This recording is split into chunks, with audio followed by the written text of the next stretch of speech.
What can a single textbook really tell us about a culture? Well, today, we're going to find out. We're peeling back the layers of this, a 12th grade English textbook from Palestine. And trust me, it's way more than just a language guide. It's a window into an entire world. It seems like the whole curriculum is built around one central, really challenging question. And it starts like this. How in the world do you teach a global language, the language of business, of science, of the internet, while at the very same time you're trying to reinforce and strengthen a unique local identity? That's a fundamental tension in education pretty much everywhere. And the clues to how Palestinian educators are trying to answer this question, they're all right here, inside this official textbook. So let's dive in and explore it, page by page. First things first, what exactly are we looking at here? So this isn't just some random book. It's the English for Palestine Pupils Book 12, and it's officially published by the State of Palestine's Ministry of Education. That tells you that everything inside, every word, every exercise is deliberate. It's state-sanctioned and designed with a very specific purpose in mind for its students. So, where does this journey of learning actually begin? Well, it doesn't start with dry grammar rules. It starts with the individual student. Okay, check this out. One of the very first exercises is about New Year's resolutions. But get this, the source is a list from the UK. The lesson kicks off with something everybody can relate to, self-improvement, but it uses an international example. This immediately connects the Palestinian student to a much broader, global conversation about what it means to better yourself. From there, the book kind of zooms out from the self to the social circle. It introduces this key concept, to fit in, and defines it as that feeling of belonging and being accepted by a group.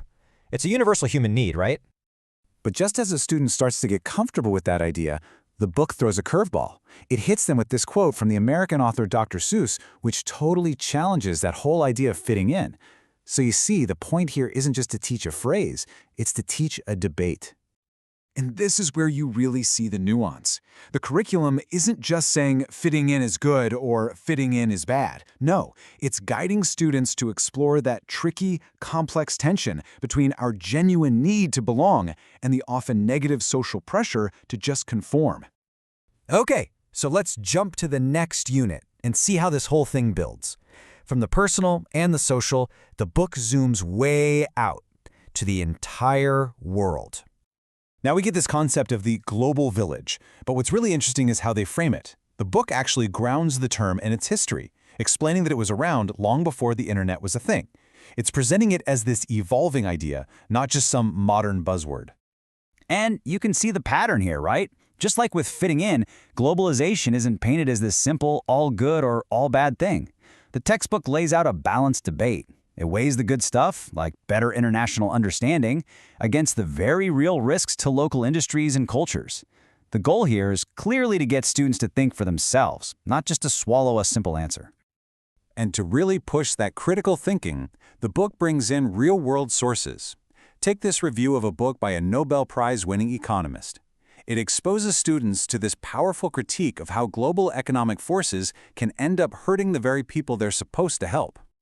But then, and this is great, the textbook takes it even a step further. It shows them another review of the same book, only this one criticizes the author for what he left out. This is basically a masterclass in source evaluation. It's teaching students not just to analyze an argument, but to look for what's missing. All right, next up, the curriculum shifts gears from economics to literature, using a poem to explore another one of these big universal themes. So students read this poem by W.H. Davies. It kicks off with a classic problem, right? The speaker is saying, when I was rich, I was surrounded by fake friends. That's a feeling that cuts across any culture, any time period. And then, here's the payoff.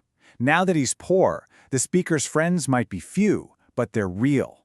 So through one simple English poem, the book is teaching this really deep lesson about valuing human connection way more than material wealth. Okay, so after exploring all these universal themes, society, globalization, wealth, the textbook makes this really sharp, very deliberate pivot right back to the local. Just look at how this exercise is built. It asks students to define symbols. It starts with globally recognized symbols for peace and for justice. Then it moves to a symbol that's significant for the region's majority religion. And then it all leads to this final, crucial question. What the kufiya symbolizes for Palestinians. This is the moment. This is where those two big ideas, the global and the local, are explicitly woven together. The English language is being used as a tool, not to erase their identity, but to articulate it, to affirm it. It suggests they're being taught to engage with the world confidently, but on their own terms. So, after our journey through these pages, what's the big picture? What's the story this textbook is actually telling? Well, it tells a story in 4 really clear steps. You start with the individual's universal goals, then you move to the complexities of society. From there, you expand to a critical debate about our interconnected world, and finally, you bring all that global knowledge right back home to reinforce a distinct cultural identity. It's an incredible balancing act when you think about it. And all this really brings us to a final thought.